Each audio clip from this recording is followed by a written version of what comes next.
You're not supposed to be here. His voice was calm, almost bored, but the undercurrent of danger made me shiver.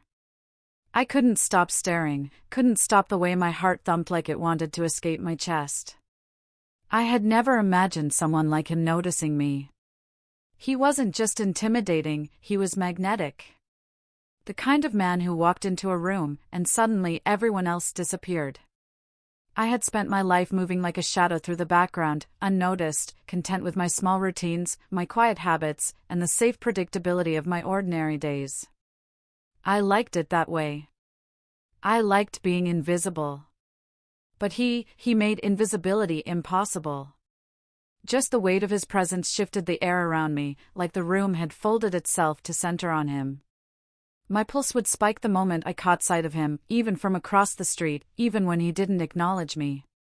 That's the dangerous thing about people like him, they don't have to speak to claim attention.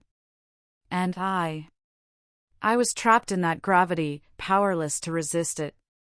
I was just a girl with messy hair, perpetually escaping the battle of styling it perfectly, with ink-stained fingers from taking notes in notebooks I never finished, and a life that felt ordinary in every imaginable way. Friends joked that I was boring, but I liked boring. Boring meant safe. Boring meant predictable. My mornings were spent in the rhythm of routine, a cup of black coffee, a bus ride with my earbuds tucked into my ears, a familiar route that never changed. The world around me was soft, repetitive, comforting. But even the softest patterns can fracture with a single spark. And the moment I met him, that spark hit with the force of a storm.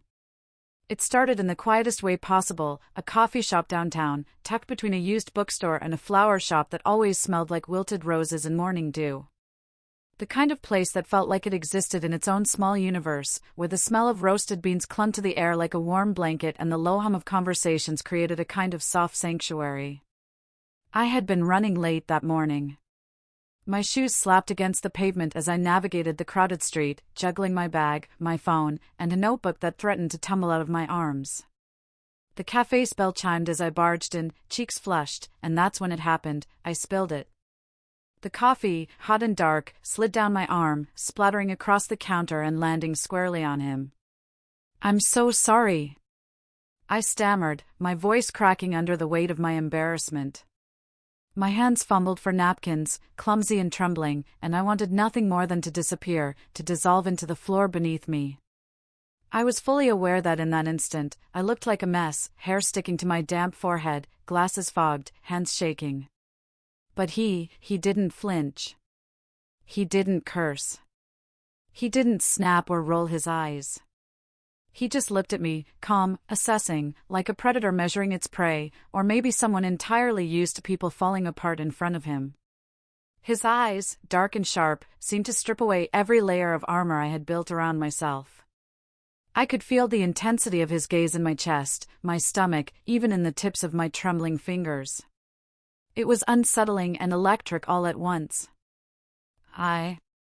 I'm really sorry, I mumbled again, barely holding back a wave of mortification as I pressed napkins against his jacket, trying desperately to blot the coffee without making it worse. "It's fine," he said finally. And yet, it wasn't just fine in the bland, dismissive way someone might say to reassure a stranger. There was a calm authority in the words, a kind of quiet power that made my chest tighten, made my fingers freeze mid-motion. His half-smile, subtle, almost imperceptible, tilted his lips in a way that made my thoughts scramble and my heartbeat accelerate. "You know," he said, his voice low, smooth, with an almost teasing quality, "most people would have run out of here crying by now." I swallowed hard, words caught somewhere between my throat and the floor. I didn't mean to. I mean, my voice broke, a mix of panic and disbelief, and I felt heat rush to my ears. I was aware, painfully aware, that I must look like a complete disaster right now, a fool stumbling over her own limbs. He laughed, a sound low and controlled, yet it carried warmth, just enough to make the room feel smaller, more intimate. "Relax," he said, shaking his head slowly. "It's coffee. Not the end of the world." His eyes held mine then, unflinching, and I realized I was completely trapped in their intensity. I forced a shaky laugh, trying to meet his gaze without showing the full measure of my panic. Yeah, not the end of the world. Just, my world ending a little, maybe. I tried to smile, but it came out half-hearted, trembling. He raised an eyebrow, the half-smile never leaving his face, and for a moment, we just stood there. The cafe noise faded into the background. The smell of coffee, the clatter of cups, the quiet murmur of other patrons, all of it dissolved. I was acutely aware of the heat from his body, the subtle fragrance that clung to his coat, and the way his eyes didn't blink as they held me captive. "You're shaking," he said quietly, not cruelly, just observing. "Are you always this nervous around strangers?" I wanted to deny it. I wanted to assert control over the situation, to say something witty or clever, but all I could do was shake my head. I don't know. Maybe, I admitted, voice small. My hands fumbled with the napkins again, the tremble betraying me. Maybe? His smile deepened slightly. "You're interesting. That's rare." The words caught me off guard. I wanted to respond, to protest, but my tongue felt heavy. I wanted to tell him that I wasn't interesting, that I was ordinary, that the universe hadn't granted me anything remarkable, but the moment the words hovered, unsaid, I realized he didn't care about any of that. He was looking at me, not at my clumsiness, not at my nervousness, but at me. All of me. And that was terrifying. I wanted to step back, wanted to create space between us, but my body refused. My feet were glued to the floor, my chest rising and falling in panicked rhythm, my mind racing. This was absurd. Ridiculous. A complete stranger, and yet my mind had already decided he mattered more than anything else in the room. You're staring," he said after a pause, voice low and teasing, though there was a weight to it, a gravity that made my stomach twist. I faltered, cheeks flushing hotter than ever. "I'm not."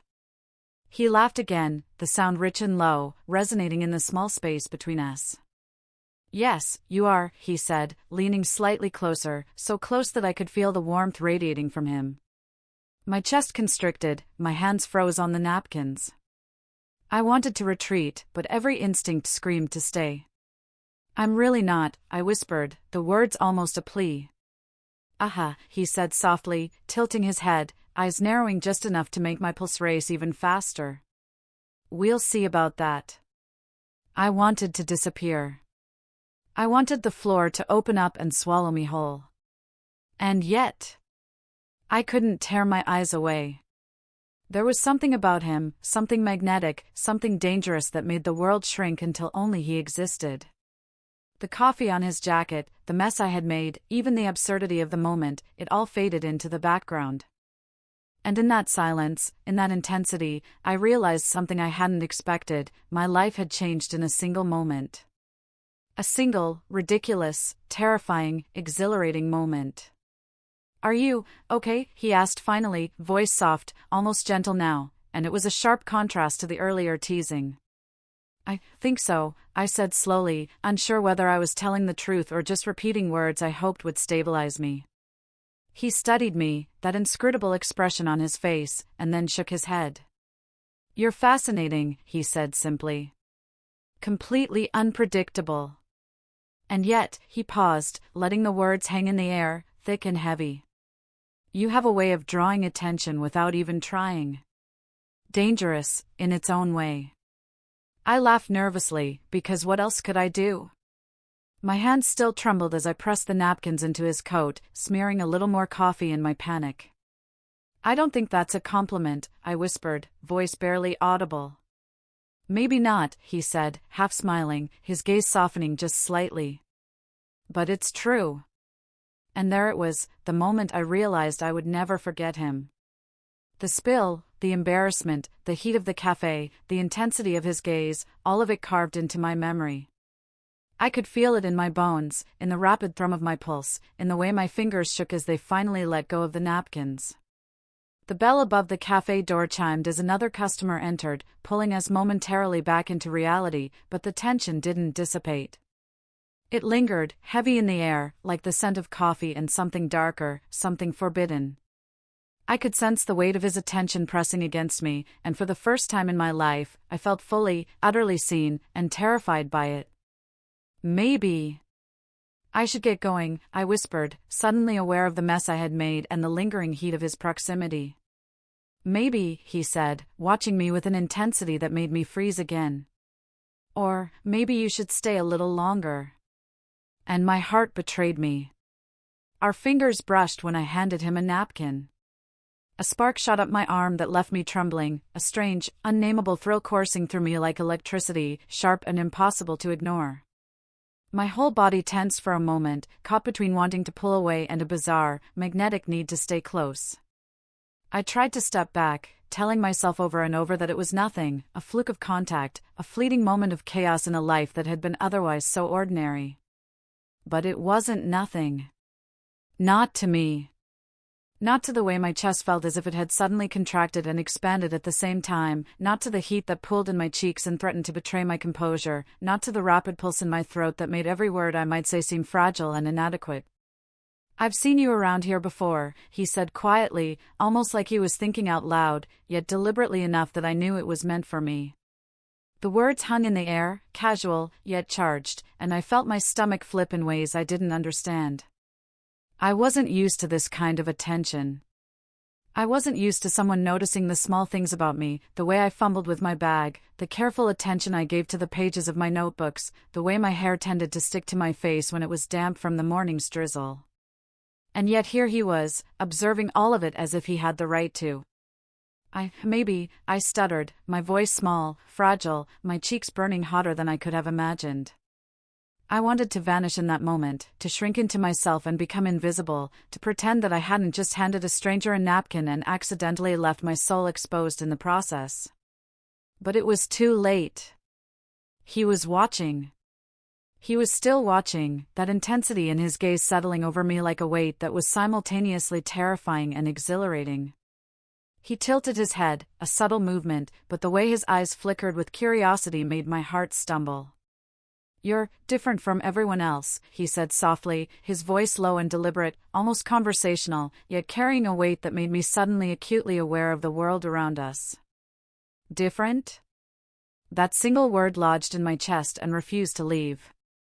I wanted to shrink further, to deny it, to scoff at the notion that someone like him would see anything remotely interesting in someone like me. But I couldn't. I couldn't look away. I couldn't stop feeling the strange, impossible pull of his presence, that unspoken awareness that there was something between us that neither of us fully understood yet, but both of us could sense. I wanted to vanish. I wanted to look away. To pretend that none of this had happened, that our eyes had never met, that my fingers had never brushed against his hand, sending that impossible spark through my entire body. And yet, I couldn't. My body refused to obey my frantic inner commands to retreat. I couldn't stop staring back at him, couldn't stop feeling the way my chest ached with a sudden, confusing mix of longing and fear. Every instinct screamed to flee, and yet, something deep inside me anchored me to that spot, to him. The first few weeks after that encounter were a dizzying mix of tension and exhilaration, a slow, torturous dance that left my heart battered and bruised. Awkward encounters became routine, each one more electrifying than the last. Stolen glances across crowded streets, accidental brushings in narrow alleyways, moments where our paths would intersect in ways that felt entirely too coincidental, as if the city itself was conspiring to keep us in proximity.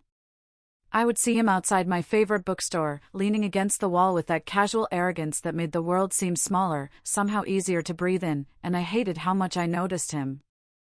I hated the way my heart would stutter and my fingers would curl instinctively as I tried to adjust my bag strap, pretending not to care, pretending not to be affected, pretending to be just another passerby.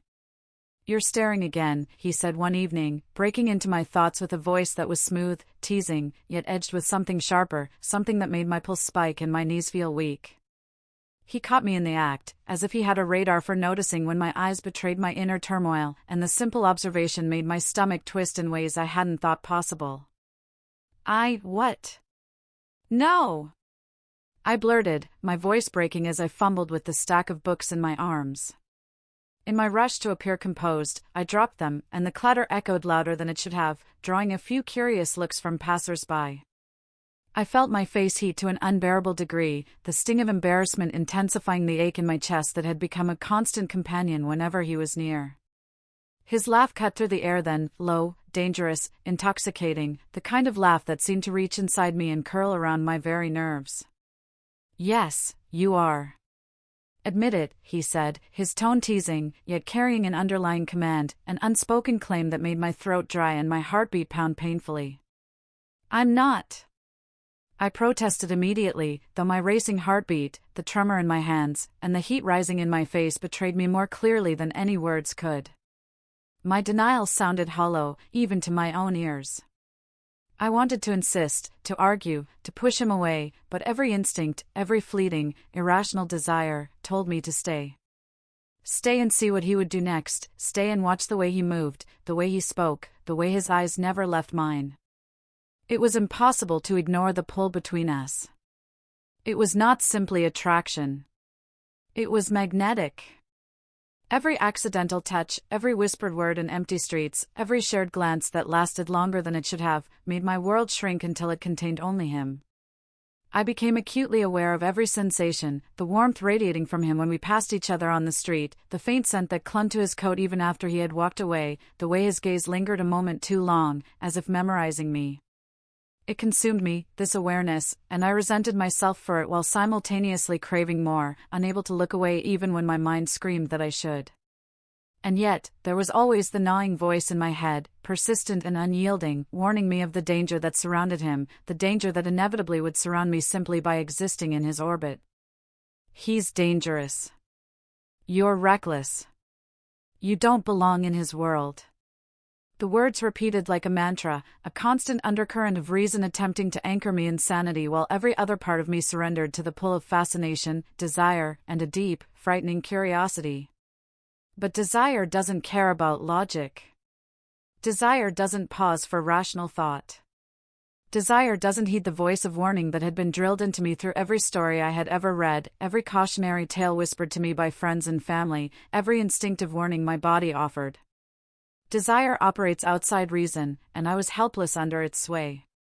It made me notice every detail about him, every slight change in expression, every movement that seemed deliberate yet effortless. It made me memorize the sound of his voice, the cadence of his words, the way he could make a single sentence feel layered with meaning I could not fully decipher. One afternoon, I found myself lingering longer than necessary at the corner cafe, pretending to be engrossed in a book while my eyes repeatedly darted toward him, unconsciously anticipating his arrival, wondering if he would appear today as he had yesterday, as if his presence was a tether that kept me from floating away entirely.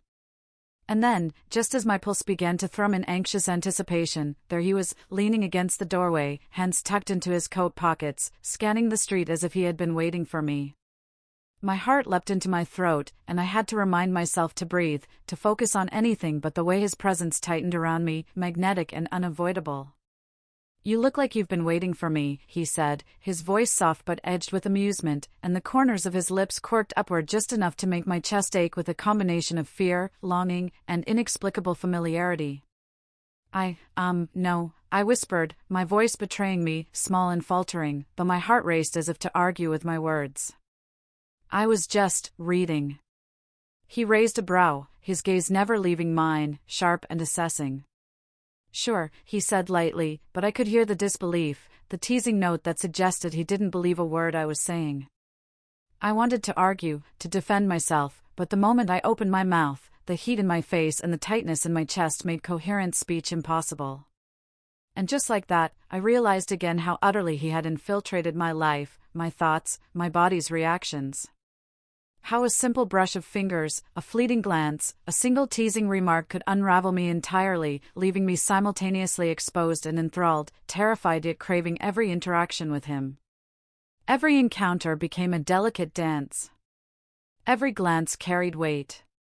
Every movement, every word, every laugh, was analyzed and reanalyzed in the privacy of my mind. I became aware of the way my fingers fidgeted when I thought he might notice them, the subtle shifts in my posture when he was nearby, the heat that rose to my cheeks at the merest hint of his attention. I hated that I noticed it. I hated that it made my pulse spike uncontrollably, that my stomach twisted into knots, that my thoughts became entirely consumed by the anticipation of his next appearance. I found myself inventing excuses to be near him, pretending to linger in places I frequented purely by chance.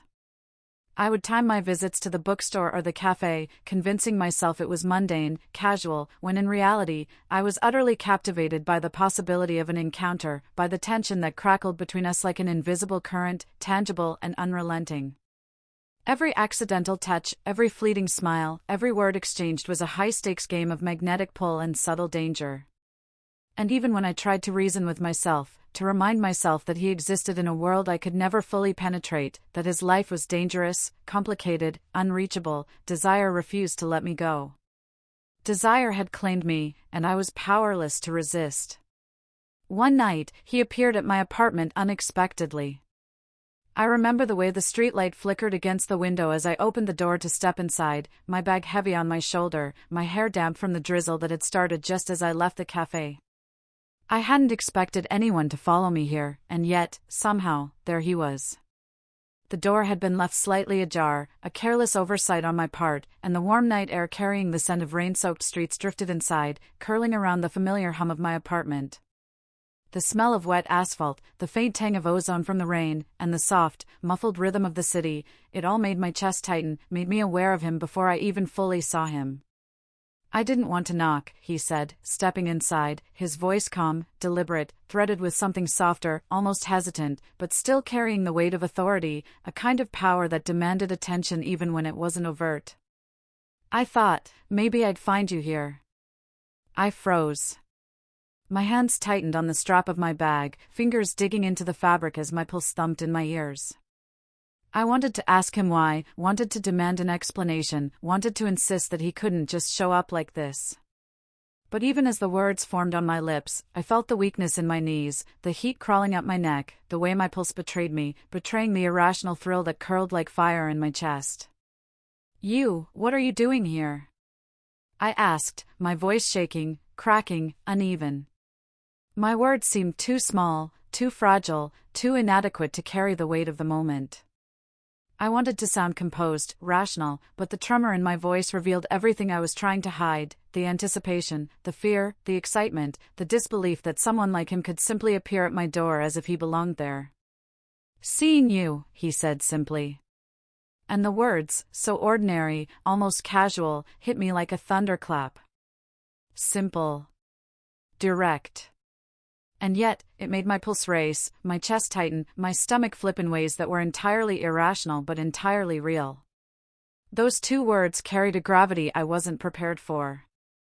They carried the unspoken acknowledgement that we were treading on dangerous ground, that our proximity was a gamble with stakes I hadn't fully considered, that the pull between us was far more potent than I had allowed myself to admit. We stood there for a long moment, the silence stretching, thick with anticipation, charged with a kind of energy that made my every nerve sing. Neither of us moved. The air between us seemed to vibrate with possibility, with tension, with the silent communication of bodies aware of each other's presence, of hearts beating in rhythms that neither dared acknowledge. My mind raced, thinking of every possible reason why this was a terrible idea, why I should step back, close the door, shut him out, and yet every instinct in my body rebelled. I wanted him to stay. I wanted this moment to stretch infinitely, even knowing the danger, even knowing the chaos it could bring. Then, slowly, impossibly, his hand found mine. Just brushing, a mere contact, and yet enough to make me shiver, enough to ignite every nerve ending in my body, enough to make my breath hitch in ways that felt almost painful. It was a gentle, fleeting touch, but its impact was monumental, reverberating through me like the first drop of rain that triggers a storm. I wanted to pull away, I wanted to tell myself it was nothing, that a brush of fingers could not possibly mean anything in the grand, chaotic scheme of life, but my body refused. My body betrayed me. Every instinct, every thought, every whispered warning I had repeated to myself suddenly drowned under the intensity of that single, fleeting connection. "You're impossible," I whispered, my voice barely audible, but laced with every ounce of exasperation, awe, and desire I could not suppress. It wasn't accusation. It was recognition. Recognition of the storm he brought wherever he went, the turbulence he inflicted on the simplest, most mundane aspects of my life.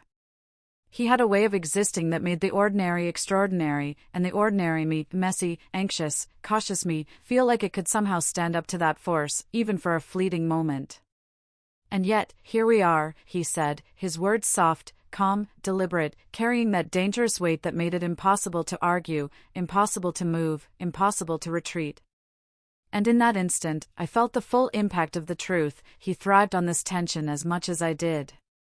He had walked into my life unannounced, disregarding the boundaries I had naively assumed were intact, and yet he had done it with such quiet confidence, such understated power, that I could do nothing but remain frozen, trapped in the magnetic field of his presence. Our closeness was addictive. It was reckless. It was a storm I wanted to get lost in, a force I had no right to confront, a fire I should have fled from the moment it sparked. Every glance he cast my way, every fleeting, almost careless brush of skin, every half-smile that lingered in the air like a secret, made me crave him more, made me ache for proximity, made me aware of every pulse, every breath, every subtle intake of air that betrayed the physical awareness of his nearness. The way the light fell across his face, the faint scent of his coat mingling with the warm, rain-heavy air, the faint scrape of his boots against the wooden floor, it all became an orchestra that played directly into my nerves, my heart, my very being. I shouldn't be here, I murmured, a futile attempt to assert control over the chaotic tide of emotions, a vain attempt to place boundaries where none could exist. Maybe not, he said, stepping just slightly closer, the gap between us closing imperceptibly, dangerously. His eyes never left mine, dark, assessing, alive with an intensity that made every rational thought flee from my mind. But I wanted to see you. So here I am. And I wanted to hate him for it. I wanted to be angry, to demand explanations, to assert some semblance of safety and distance. But every fiber of my being betrayed me, drawing me forward, magnetized toward him, powerless against the gravity of desire and curiosity and something I couldn't name but felt deep in my bones.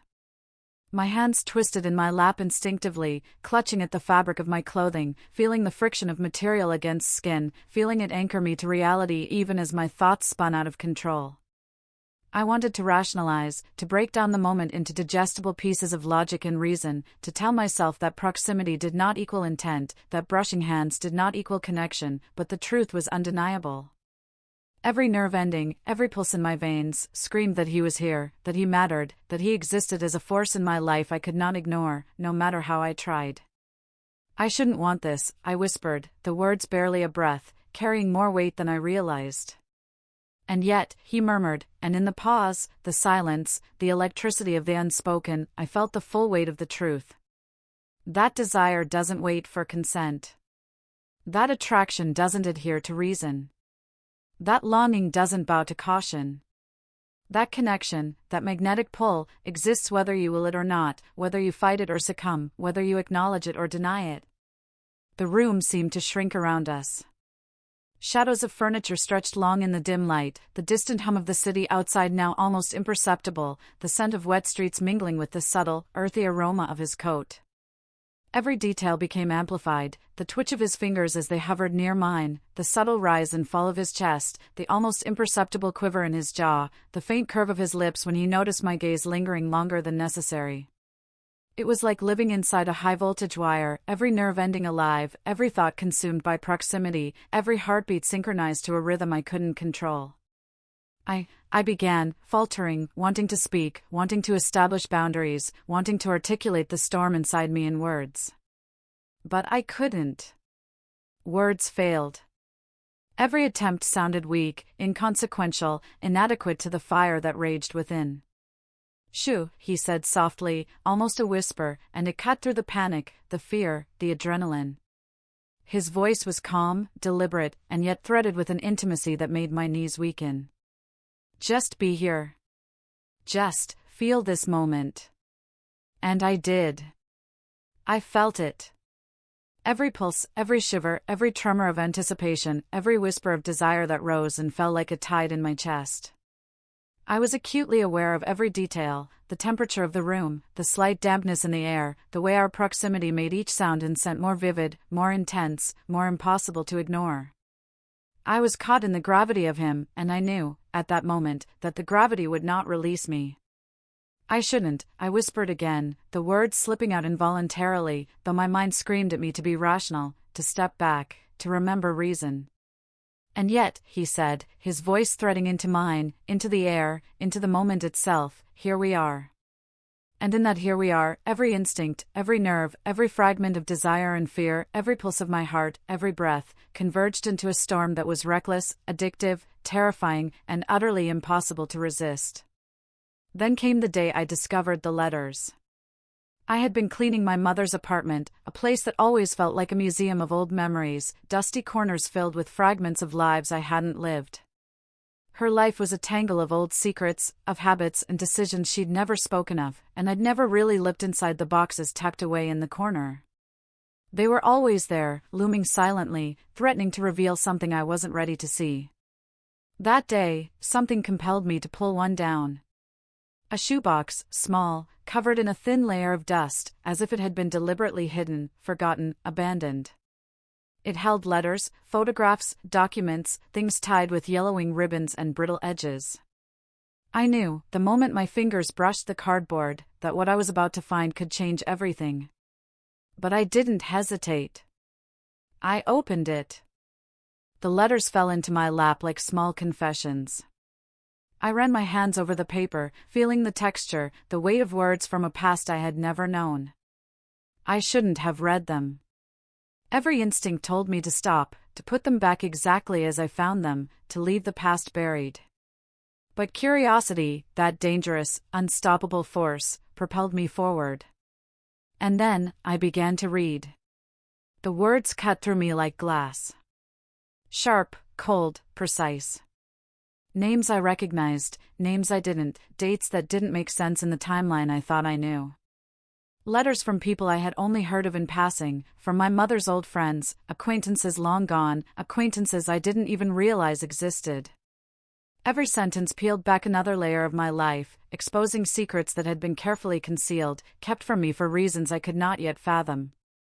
And then, at the very bottom of the shoebox, beneath the letters, beneath the envelopes and brittle paper, I found a photograph.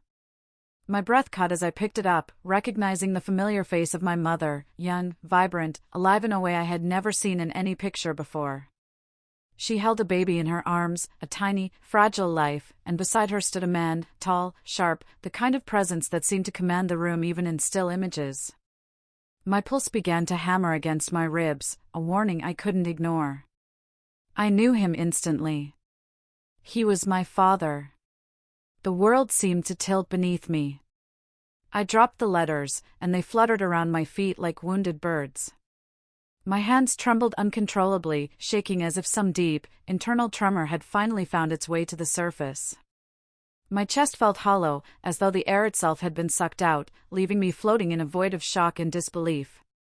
My mind raced in fragments, disconnected thoughts darting like startled fish. This can't be real. This isn't real. How? Why didn't I know? I couldn't breathe. I couldn't think. I couldn't focus on anything beyond the image before me and the undeniable truth that clawed at the edges of my sanity. The letters, the photograph, the words, they were proof of a life I had never been allowed to see, a reality that had been deliberately hidden. And the realization, the crushing, shattering realization, that the man I had known, the man I had loved, the man I had allowed myself to crave, was tied to me in a way so profound and devastating that the very ground seemed to vanish beneath me, left me reeling. That night, I confronted him. The rain had started earlier, a relentless drizzle that turned into sheets of water by the time I stepped outside. It pelted the city streets, soaking me to the bone, plastering my hair to my face, running down my coat and seeping into my shoes. I barely felt it. I barely noticed. My mind was elsewhere, consumed by anger, betrayal, disbelief, a cocktail of emotions so potent it threatened to fracture me. The rain was inconsequential. I didn't care. Nothing mattered except finding him, facing him, demanding answers. I found him waiting on the street corner, as if he had known I would come.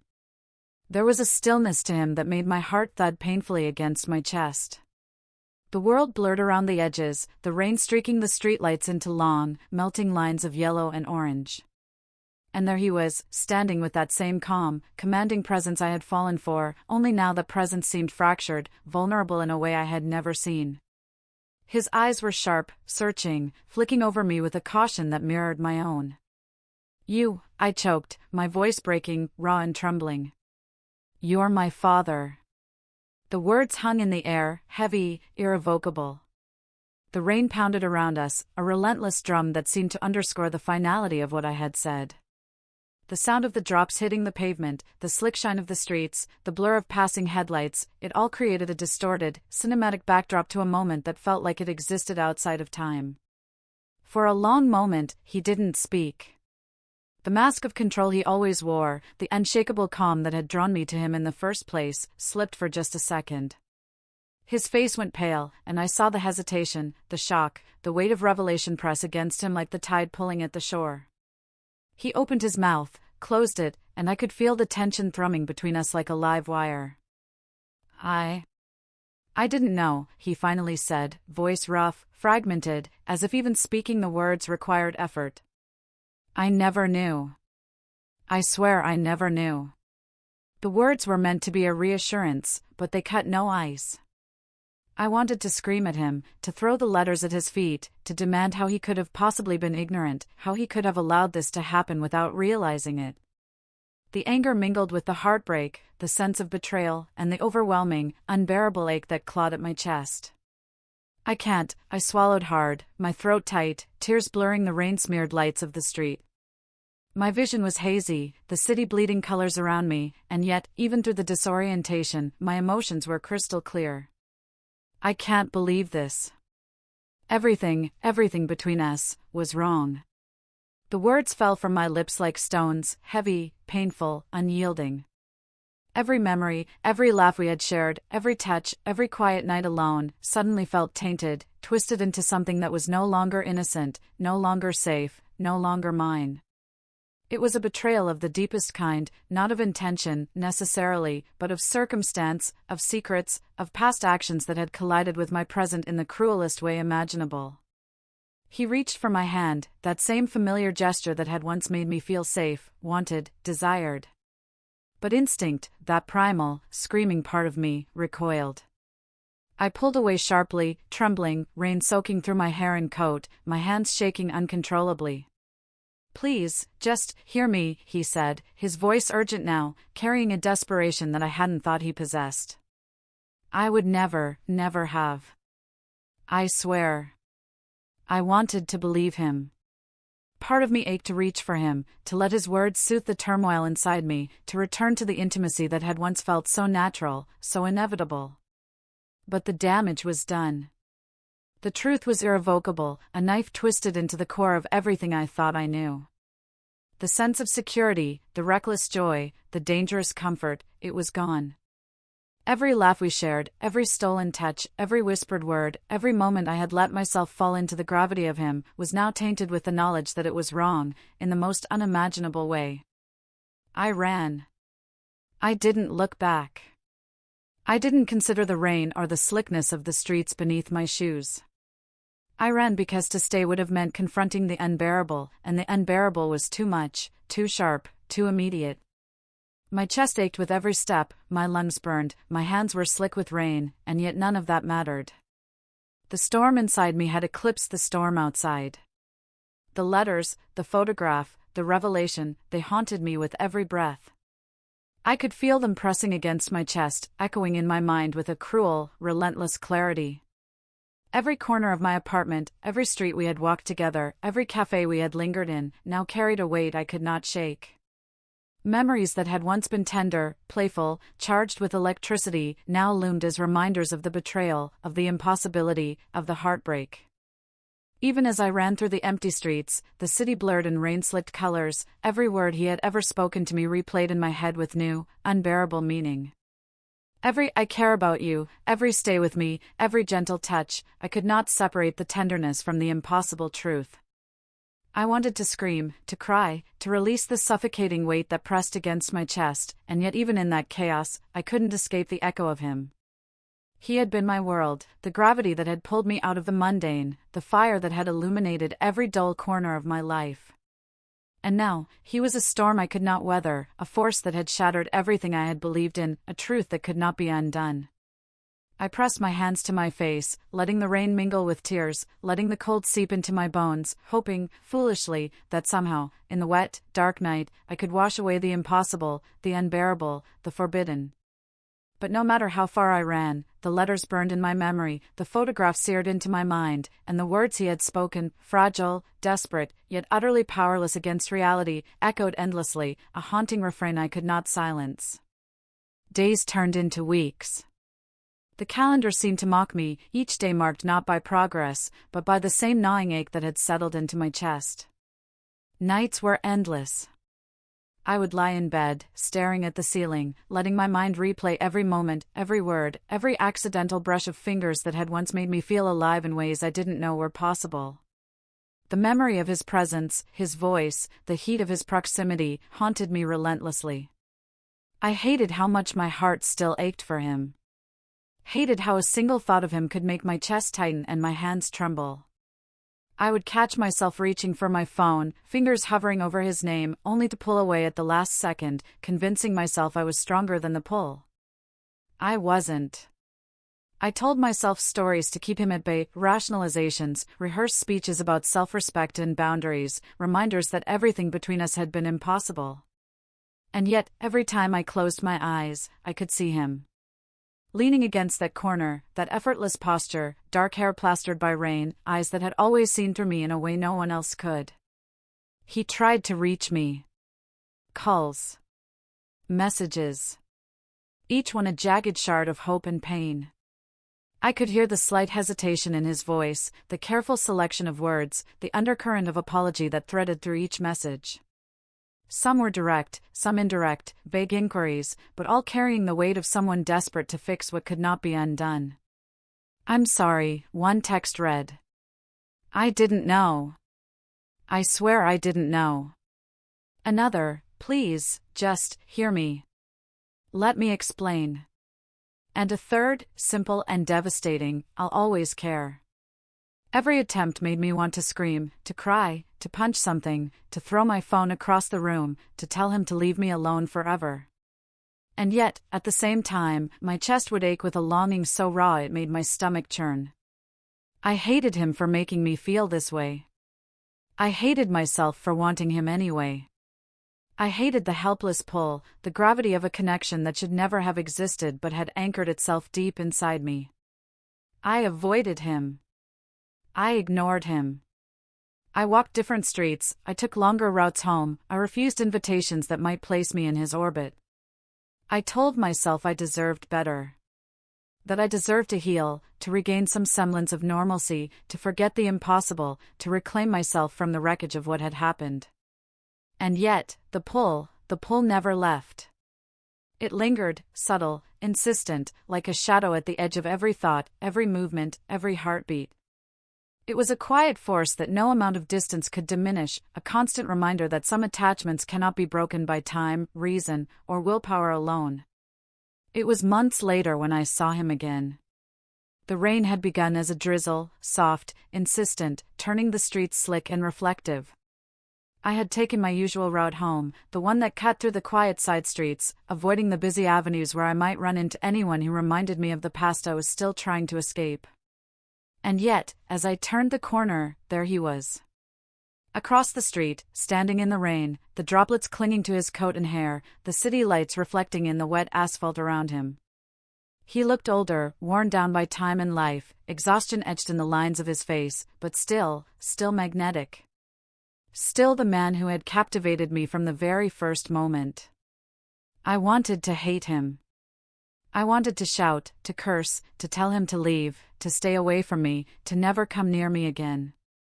I wanted to protect myself from the ache his presence stirred, from the memories that now felt like chains wrapped tightly around my heart. But the truth, my heart betrayed me. The moment I saw him, I felt the pull, that same magnetic force, stronger and sharper than I had remembered. It was impossible to deny. I'll always care about you, he said softly, his voice carrying over the rain, slightly cracked, frayed at the edges, but unmistakably his. Just enough to make me catch my breath, to feel the familiar tug deep in my chest, to recognize that even his exhaustion, even his mistakes, even the impossibility of our connection could not erase the truth of what we had shared. I can't, I whispered, my voice small, fragile, but resonant with all the hurt and confusion and longing I had bottled up over these months. I turned and walked into the rain, letting it soak through my clothes, chill me to the bone, wash over me like a river that might carry away the remnants of what could never be ours. Each step felt heavy, weighted with memories I couldn't discard, memories of stolen moments, whispered words, touches that had made my pulse pound and my stomach twist. Even as the water ran down my face, mingling with the tears I couldn't hold back, I realized something crucial. Love is never simple. It's messy. It's unpredictable.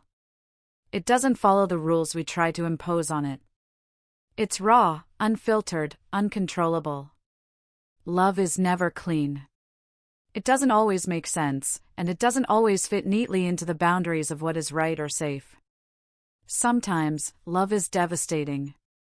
Sometimes, it is forbidden, a dangerous fire we know we shouldn't touch, a storm we know we shouldn't chase. And yet, it leaves marks. Scars that etch themselves into your skin, into your memories, into your very soul. Lessons that take months, years, lifetimes to comprehend. You carry them, these fragments of love, whether you want to or not. Sometimes, the pain is so sharp that you wish it had never existed.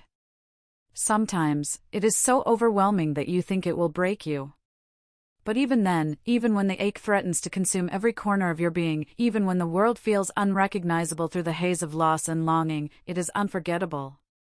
I walked on, the rain soaking my clothes, my hair clinging to my cheeks, cold seeping into my bones, but my mind alive with memories, alive with the impossible, unavoidable reality of him.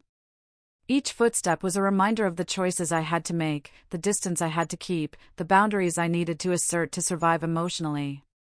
And yet, in the back of my mind, the echo of his voice lingered, the softness, the intensity, the desperation, the impossibility of it all. It was a siren song I could neither escape nor fully resist.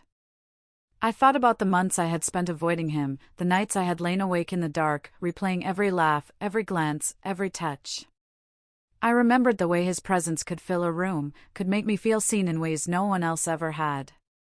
I remembered the quiet vulnerability that he let slip in the rare moments we were alone, the small gestures that revealed a depth I hadn't anticipated.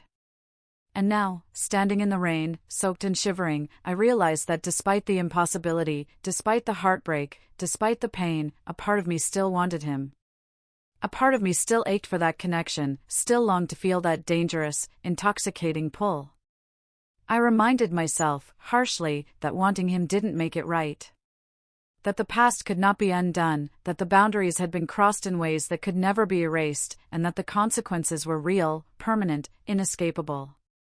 But the emotional truth was unavoidable. Desire does not ask permission. Heartache does not respect boundaries. Love, the kind that had defined me for months, that had haunted me through sleepless nights and rainy days, did not negotiate. And as I moved further into the wet night, the city lights stretching and reflecting on puddles like fractured pieces of glass, I let myself feel it. I let myself acknowledge the full weight of what had happened, the magnitude of what we had shared, the impossibility of ever reclaiming it. I let the tears mingle with the rain, the sorrow with the physical sensation of water soaking through my clothes, grounding me in a reality that was both cruel and undeniable. Even as I walked away, even as I left him standing across the street, a figure both magnetic and broken, I realized something important, something I had known deep down but had never fully allowed myself to admit. Love is not neat. Love is not kind.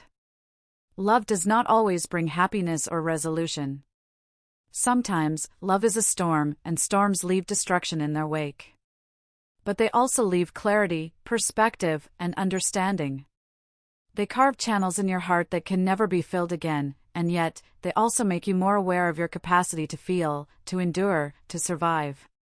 Love is unforgettable, even when it hurts more than you can bear. It is unforgettable when it teaches you lessons that no other experience could. Unforgettable when it leaves you raw, vulnerable, and achingly alive. Unforgettable when the scars it leaves behind serve as a testament to the depth of feeling, to the danger of attachment, to the impossibility of some connections that we cannot, by logic or willpower, simply walk away from. I kept walking, the rain following me like a constant reminder, each drop a pulse, each puddle reflecting fragments of a past I could not reclaim. Each step was both escape and confrontation, a paradox I carried in every fiber of my being. And though I knew, logically, that I could never be with him again, that the impossible truth had changed everything forever, I also knew that a part of my heart would always carry him, would always ache for what could never be, would always remember the fire and gravity of what we had shared. Love, I realized, is never clean. Love is never simple. It is chaos, desire, heartbreak, joy, longing, regret, and memory all rolled into one.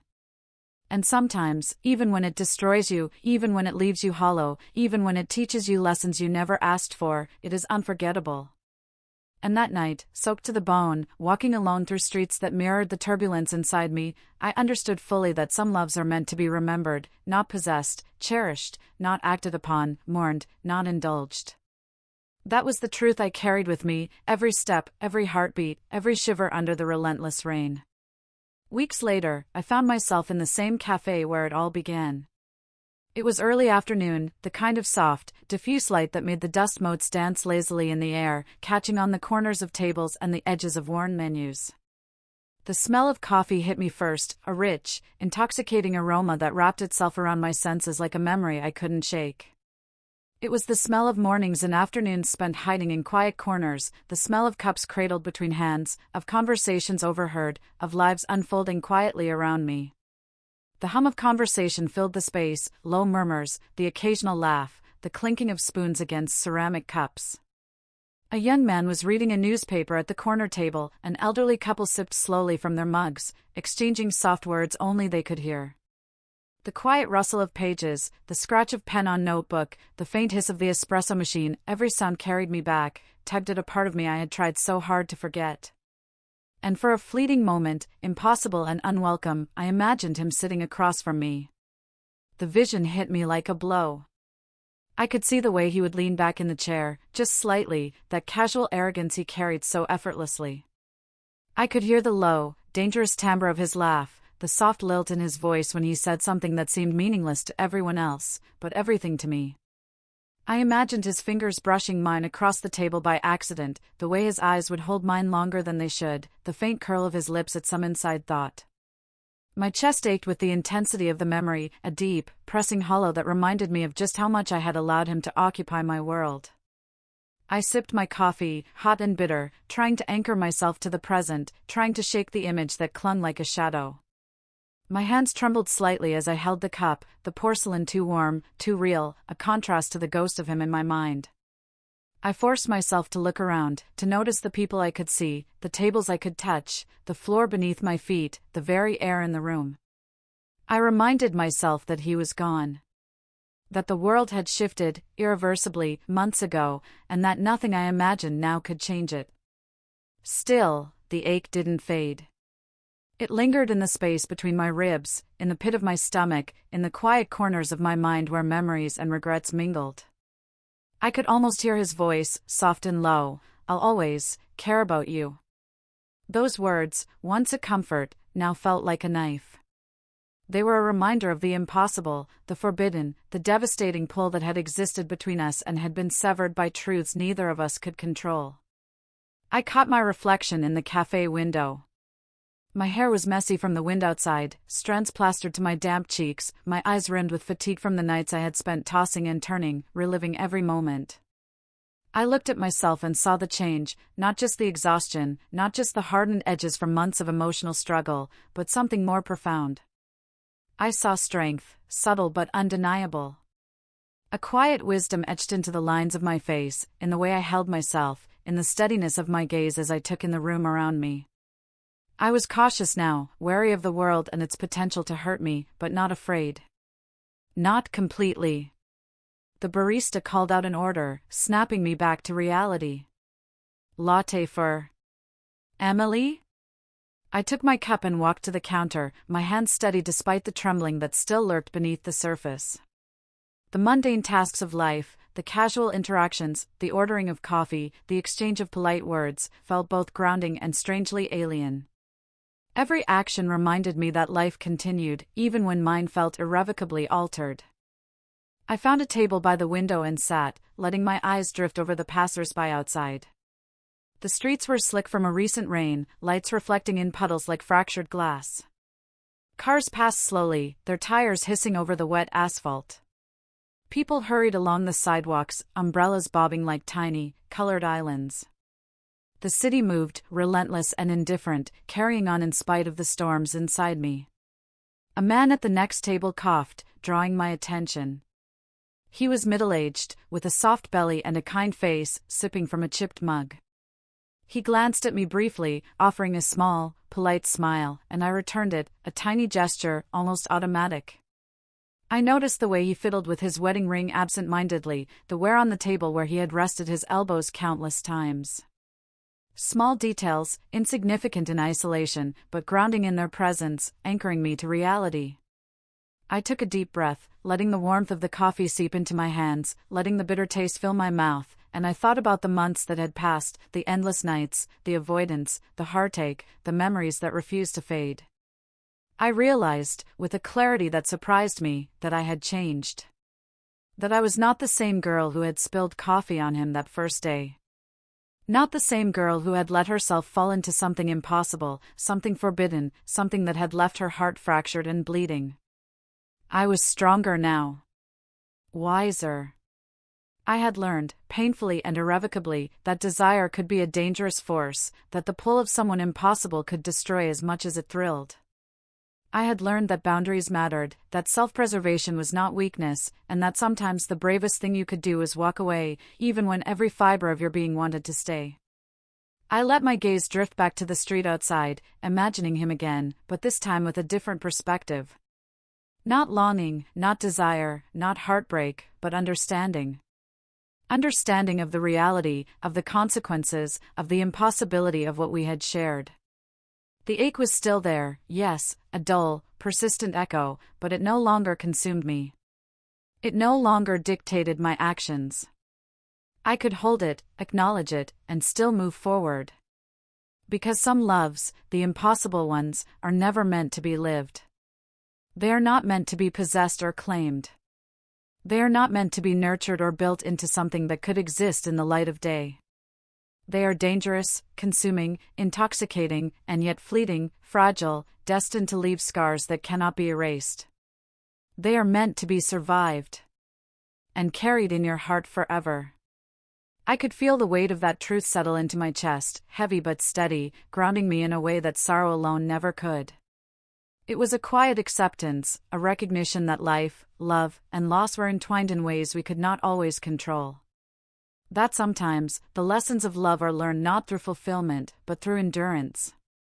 That sometimes, the heart remembers what the mind has been forced to abandon, and the memory itself becomes a talisman, a reminder of strength, of resilience, of survival.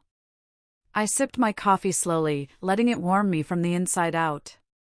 I noticed the steam curling upward, carrying the faint aroma of chocolate and roasted beans, and I allowed myself a small, almost imperceptible smile.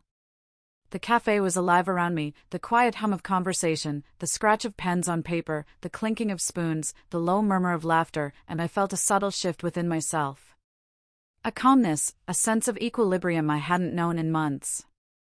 I thought about the impossible love I had endured, about the man who had changed my world, and about the way my life had shifted because of him. I acknowledged the pain, the longing, the ache, but I also acknowledged the growth, the courage, the wisdom that had arisen from that pain. I was no longer the same person. I was someone tempered by experience, someone who had walked through fire and come out alive, someone who could carry the memories without being consumed by them. The rain outside slowed, leaving the streets glistening under the afternoon sun that had begun to break through the clouds. People passed by, unaware of the emotional storm I had survived, unaware of the love that had once held me hostage, unaware of the scars that now defined a part of who I was. And I, seated quietly by the window, felt a strange, poignant sense of peace. Some loves, I realized, are like the rain, relentless, overwhelming, impossible to control. They soak you, chill you, unsettle you. They leave traces on everything they touch. And yet, they also nourish, they cleanse, they leave behind a clarity that cannot be found elsewhere. I thought about carrying that love in my heart forever, not as a burden, but as a reminder of my own strength, of the resilience of my spirit, of the depth of my capacity to feel. Some loves are unforgettable not because they can be possessed, but because they teach us what it means to endure, to survive, to be human in all our fragile, aching complexity. And in that cafe, surrounded by the scent of coffee, the hum of life, and the quiet reflections of my own mind, I understood something I had not fully grasped before. I could remember. I could ache. I could acknowledge what had been lost. And yet, I could still move forward. I could still exist, whole, in a world that had once felt fractured by desire and impossibility. Some loves, the impossible ones, are never meant to be lived. They are never meant to be ordinary. They are never meant to fit neatly into the narrative of a life that can be controlled or contained. They are chaotic, overwhelming, consuming, and yet, they are also profound, unforgettable, indelible. They are meant to be survived and carried in your heart forever.